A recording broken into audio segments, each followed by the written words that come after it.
नियति बाय सीमा पार्ट 10। इधर रोहन और शालिनी गाड़ी में बैठकर भोपाल के लिए रवाना हो गए थे। रास्ते में इधर उधर की बातें करते रहे। शालिनी ने अपने मन की बात कही। शिखा बहुत खुश है, सारा दिन सुषमा जी और तुम्हारे बारे में बात करती रहती है। तुम दोनों को पुरानी बातों को भूलकर जिंदगी में आगे बढ़ना चाहिए। रोहन का मन हुआ शालिनी से पूछे, शिखा उसके बारे में क्या बात करती है, लेकिन शालिनी की चुप्पी के आगे वह कुछ नहीं बोल सका। शालिनी का घर आ गया था। रोहन उसको छोड़कर बाहर से विदा लेना चाहता था, लेकिन शालिनी नहीं मानी। बहुत आग्रह करके उसे अंदर ले गई। शादी के बाद पहली बार दामाद आया था। कुछ तो आओ भगत करने का उसका भी अरमान था। अगर शिखा की तबीयत ठीक होती तो उन दोनों को कितनी बार अपने घर बुलाती। पड़ोसन के यहाँ घर की चाबी रखकर गई थी। आने से एक दिन पूर्व फोन कर दिया था।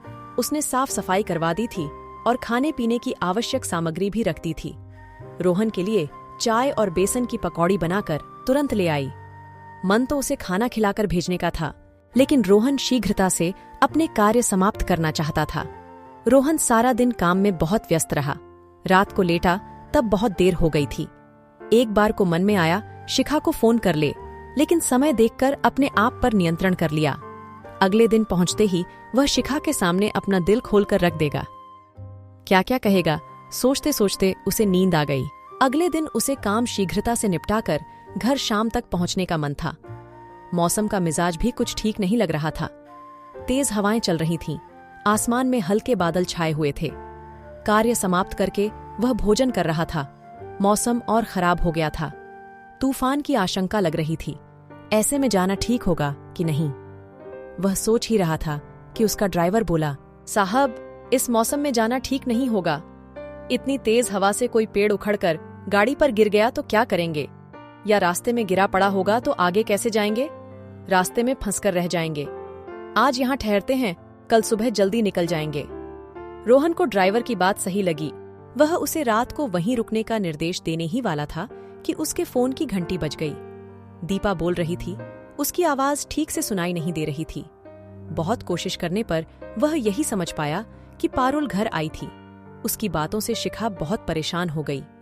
रोहन ने शिखा को फोन मिलाया तो उसका फोन बंद पड़ा था। घर के और फोन मिलाए, लेकिन मौसम खराब होने के कारण कोई नहीं मिला। रोहन को चिंता हो रही थी। पता नहीं पारुल ने क्या कहा होगा और शिखा क्या करने वाली है। उसने अपने ड्राइवर को निर्देश दिया, अभी गाड़ी निकालो, हम तुरंत जाएंगे। पारुल के जाने के बाद शिखा ने स्वयं को बहुत नियंत्रित करने का प्रयास किया, लेकिन दीपा के जाने के बाद वह कमरा बंद करके बहुत देर तक रोती रही। उसकी प्रेम कहानी शुरू होने से पहले ही खत्म हो गई थी। सबसे बुरी बात यह लग रही थी कि सबने पारुल और रोहन की शादी की बात उसे नहीं बताई। रोहन बचपन से पारुल को जानता है, पसंद करता है और उससे शादी करना चाहता था। उसे लगा माँ की जीवन कथा उसके माध्यम से पुनः दोहराई जा रही है।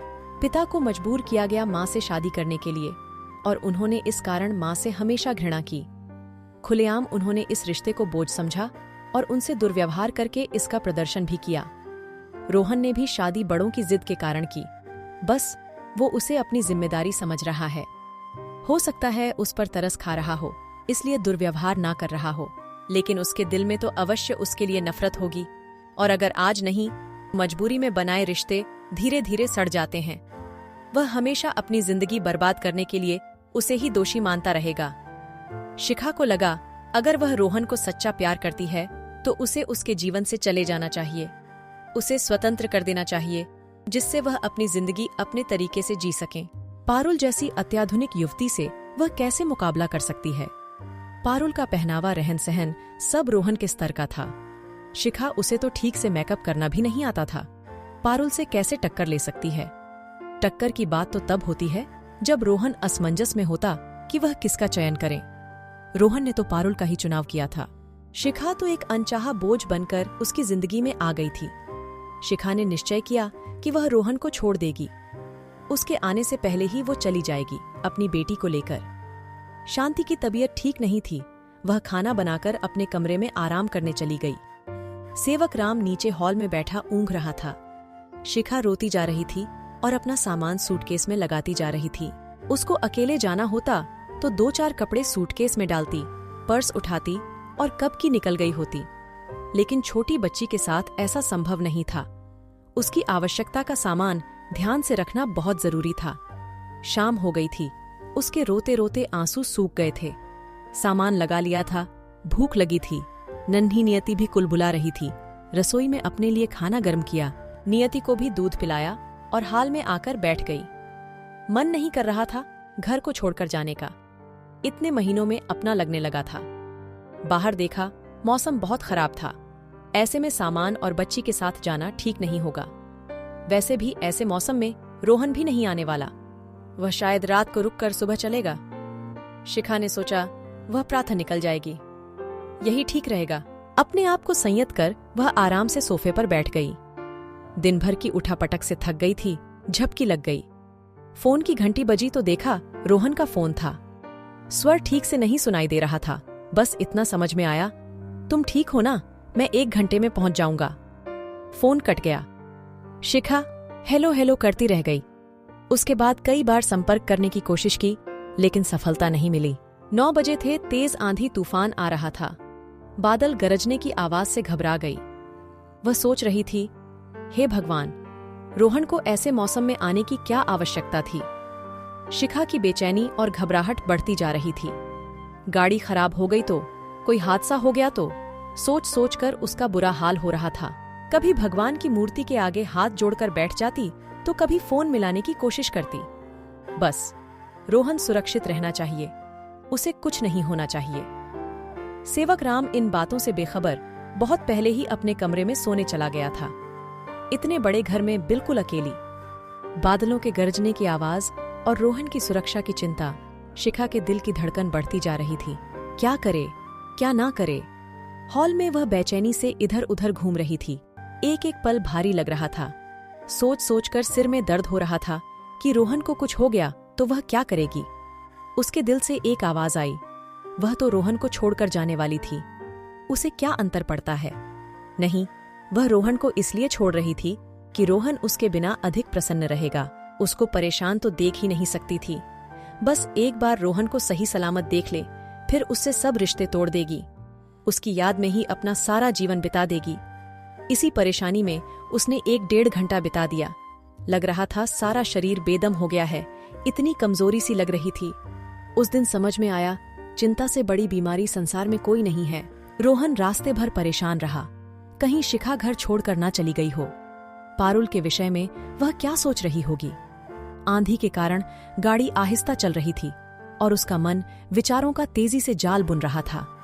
शिखा के साथ बिताए पल एक एक कर चलचित्र की भांति उसकी आंखों के सामने से गुजर रहे थे। शिखा की सरलता और सौंदर्य ने आकर्षित कर लिया था उसको। अब उसके साथ वह अपना जीवन बिताना चाहता था। नियति में तो उसकी जान बसती थी। शिखा जिस तरह से नियति की देखभाल करती थी, उसको प्यार करती थी, उसे बहुत अच्छा लगता था। उसे शाम को घर लौट जाने की अब शीघ्रता रहती थी। कई बार उसे लगता जैसे शिखा उसका इंतजार कर रही है। अब इससे वह स्थिति बर्दाश्त नहीं हो रही थी। शिखा से वह अब दूर नहीं रहना चाहता था, उसके साथ एक कमरे में ही रहना चाहता था। सुबह आंख खुले तो शिखा का खिलखिलाता चेहरा उसके सामने हो। रात को जब नियति कितनी बार भी उठाएं, उसे संभालने में वह शिखा का सहयोग दें। नियति सो जाए तो शिखा को अपनी बाहों में भर ले। यह सोचकर उसका मन मुस्कुरा देता, लेकिन अगले पल चिंता होती, अगर शिखा ने उसका प्रेम नहीं स्वीकारा तो क्या होगा? गाड़ी के हॉर्न की आवाज सुनी तो शिखा ने बाहर देखा। रोहन आ गया था। उसको देखकर शिखा को इतनी राहत मिली कि दीवानी सी उसकी तरफ भागी और उसके गले लग गई। 2 पल ऐसे ही खड़ी रही, फिर थोड़ा पीछे होकर उसके चेहरे को हाथ से सहलाते हुए बोली, आप ठीक हो ना? जब शिखा ने रोहन को आश्चर्य से अपनी ओर देखते हुए देखा तो उसे याद आया कि उसने क्या निर्णय लिया था और रोहन की चिंता में उसका क्या हाल हुआ था। वह झटके से उससे अलग होते हुए गुस्से से बोली, आपके कारण 3 घंटे से मेरा दिमाग चिंता के कारण खराब हो गया था। ऐसी क्या जल्दी थी घर आने की? एक रात वहीं रुक जाते। आंधी तूफान में आए हो, कुछ हो जाता तो क्या होता? अपने आप को समझते क्या हो? हर स्थिति में बहादुरी दिखाना आवश्यकता नहीं होता। कुछ हो जाता तो मम्मी जी को क्या जवाब देती? शिखा की इतना तेज छल्लाने के कारण नियति की आंख खुल गई और वो रोने लगी। रोहन उसको उठाने के लिए बढ़ा तो शिखा ने उसका हाथ झटकते हुए नियति को अपनी गोद में ले लिया। रोहन बोझिल कदमों से अपने कमरे में चला गया। उसे लगा शिखा को समझना नामुमकिन है। जब शिखा भागते हुए उसके निकट आई थी और उसे गले लगाया था, उसे लगा था उसकी आंखों में उसके लिए प्रेम ही प्रेम था। लेकिन अगले ही पल ऐसी क्रोधित हो गई मानो शिखा को उसका घर आना अच्छा नहीं लगा हो। शिखा रोहन को सिर झुकाए बिना कुछ बोले अपने कमरे की ओर जाते देखती रही। उसका मन रो रहा था। कैसे वह इतनी तेज आवाज में बोली और कैसे उसको छोड़कर जिंदा रहेगी। नियति को थपथपाकर सुला दिया और उसे अपने पर बहुत गुस्सा आ रहा था। समझ नहीं आ रहा था कैसे इतनी कठोर हो सकती है। रोहन थका हुआ इतने खराब मौसम में आया और वह उस पर इतनी जोर से चिल्लाई। वह चुपचाप सुनता रहा। पता नहीं कुछ खाया पिया भी की नहीं। हो क्या गया है उसको, इतनी व्याकुलता क्यों हो रही है, उसकी समझ नहीं आ रहा था। रोहन के बिना नहीं रह सकती थी। उससे दूर होने की कल्पना से इतनी परेशान हो रही थी। बिना बात के गुस्सा आ रहा था तो उससे अलग होकर कैसी रहेगी। यह बात समझ में आ गई थी कि अब वह रोहन के बिना नहीं रह सकती। और क्यों रहे अलग, वह उसकी पत्नी है। ठीक है, भाग्य ने जोड़ा हो उसको रोहन के साथ, लेकिन अब वह उसकी जितनी चिंता और प्रेम करती है कोई नहीं कर सकता। शिखा ने फिर एक बार निश्चय किया कि वह अपने दिल की बात एक बार अवश्य कहेगी। रोहन क्या महसूस करता है उसके मुंह से सुनकर ही कोई निर्णय लेगी। अगर रोहन ने स्वयं कहा उसके साथ नहीं रह सकता तो बिना झगड़ा किए अलग हो जाएगी। रोहन की यादें और नियति के सहारे जिंदगी काट देगी। हो सकता है इतने दिन में रोहन के दिल में उसके लिए स्थान बन गया हो। इन्हीं विचारों के मंथन से जूझती वह रोहन के कमरे में चली गई।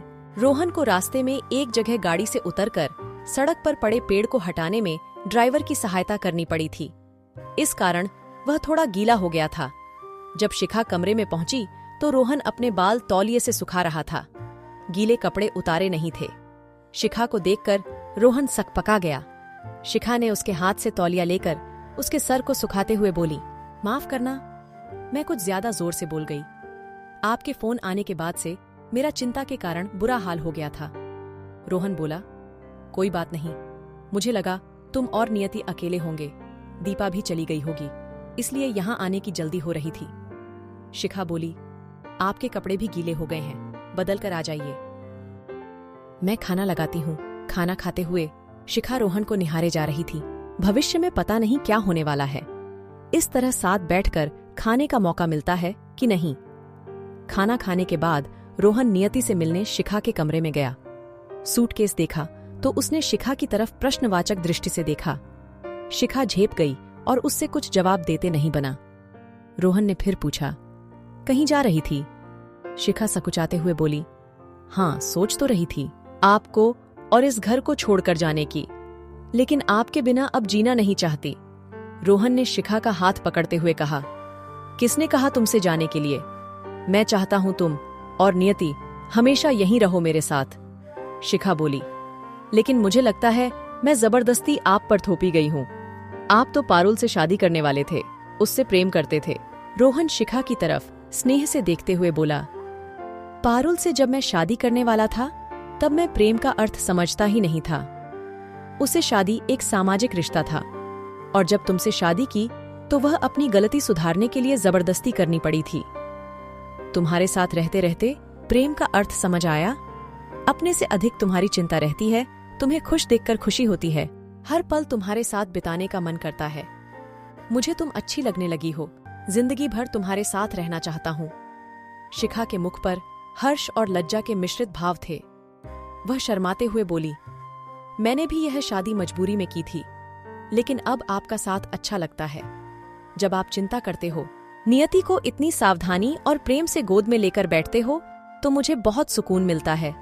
मेरे दिल में आपके लिए बहुत प्रेम है, लेकिन आपको मजबूर नहीं करूंगी इस रिश्ते को निभाने के लिए। रोहन ने शिखा को करीब खींचते हुए कहा, अब तुम्हारे साथ जिंदगी बिताना मजबूरी नहीं है, मैं तुमसे बहुत प्यार करता हूँ। और कहते कहते उसने अपने होंठ शिखा के कांपते होठों पर रख दिए। कहानी जारी रहेगी। आगे की कहानी अगले भाग में। अगला भाग जल्द ही आएगा। कमेंट में जरूर बताएं कि आपको कहानी कैसी लगी। कहानी अच्छी लगी है तो वीडियो को लाइक कीजिए, शेयर कीजिए और हमारे चैनल को सब्सक्राइब करके बेल आइकॉन को भी दबा लीजिए। ताकि मैं जब भी वीडियो अपलोड करूं आपको वीडियो का नोटिफिकेशन मिल सके। तो चलिए दोस्तों, मिलते हैं नेक्स्ट वीडियो में। तब तक के लिए bye and thanks for watching video.